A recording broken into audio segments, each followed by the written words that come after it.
Ga, ako ipanaksi ko man, kung ano ako kalaot sang una. Sang wala pa ako sa community sang Diyos gugma.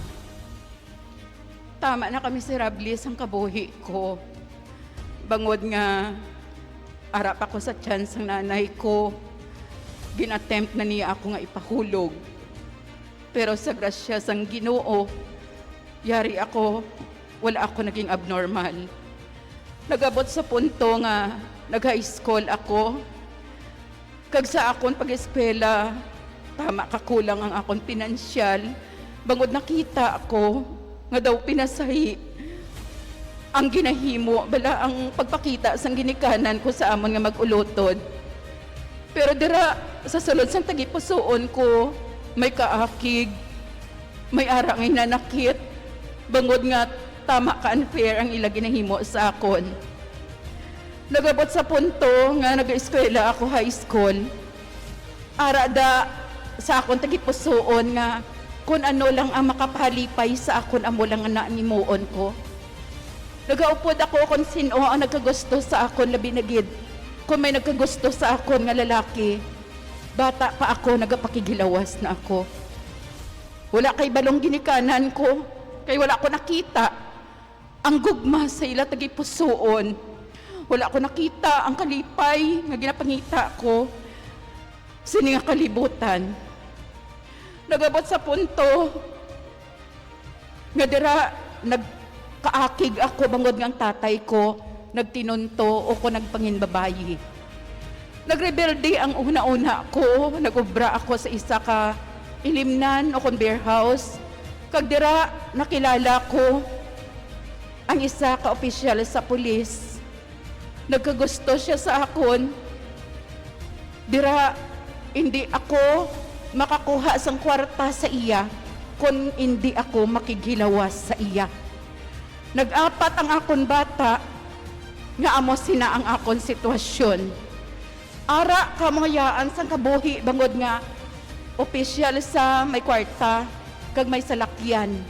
Kag dira ko nakita nga kanami isang imo nga kabuhi kon amo sina gaganar ka lang sang kwarta, pero sa kamatuoran sa akon tagipusoon sala gali ang ginahimo ko kay may pamilya siya.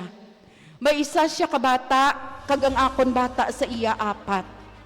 Dira kon hindi ako makigilawas wala ako sang kwarta, pero bangod sa akon nga pagkahakugan sa kwarta, amo na wala ko gatulog kung ano ang resulta sang akon ginahimo.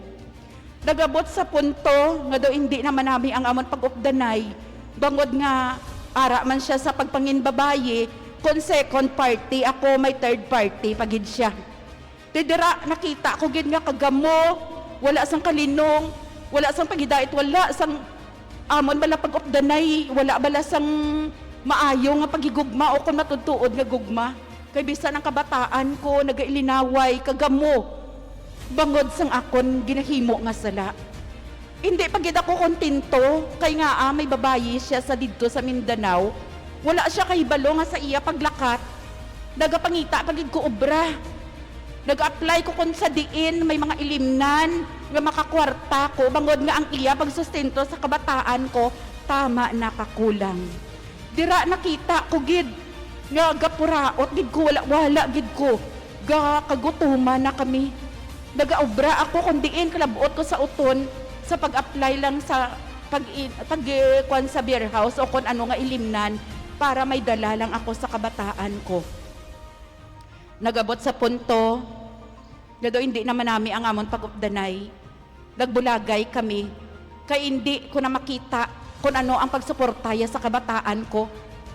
Dira nagpadayon ko kung sino ang nagkagusto sa akon, ginahimo ko. Para lang kakwarta ko, nagsulod ako sa webcam girl. Bilang isa ka webcam girl, ginabaligya akong akon kaugalingon sa tubangan sang internet, sa tubangan sang computer, sa mga foreigner.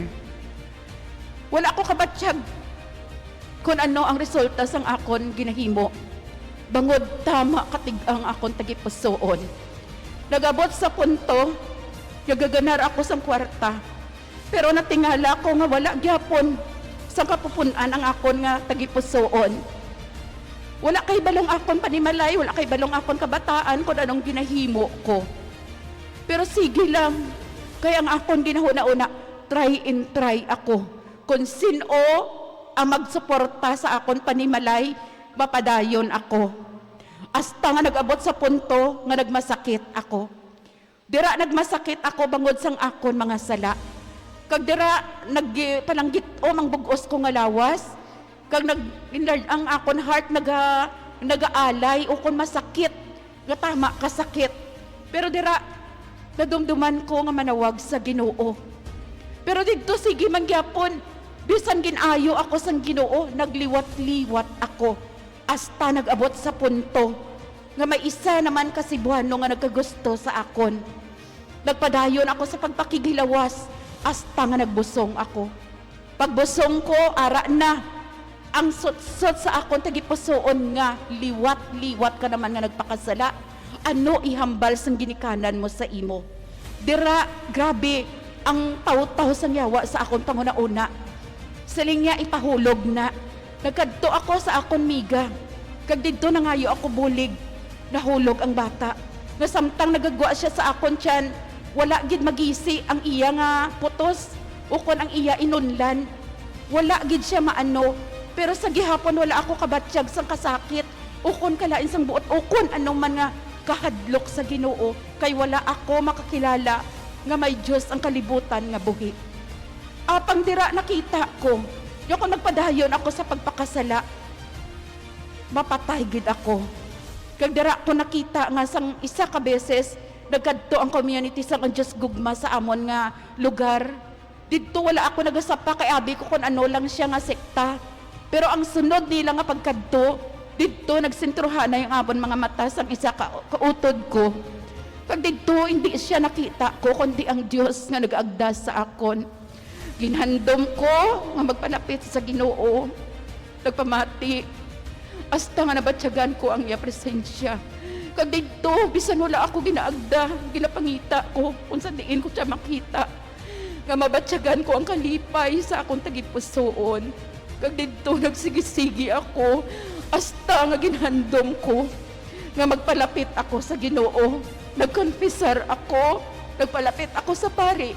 Gininulsulan kong akong mga sala. Kag dito nakita ko nga ang dagway ko sa to nga tama kalaot, naglain. Kag nabatuan ko na ang kailigbon sa unod. Nasang una hindi ko ina mabatuan, pero subong ang akon bana napatay na. Pero wala ko ginhandom nga mamana liwat. Kay ginhandom ko nga mangin maripayon ako sa tupad sang Ginoo.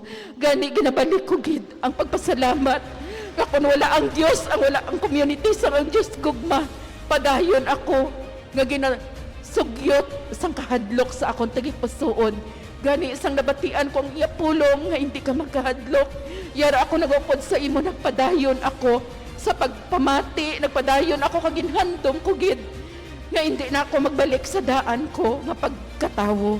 Gani ginapasalamatan ko gid ang Ginoo kag ang community sa ang Diyos gugma. Nga kun wala ining community sa ang Diyos gugma, siguro kung wala ako napatay, yara ako sa pagpakamalaot sini nga kalibutan.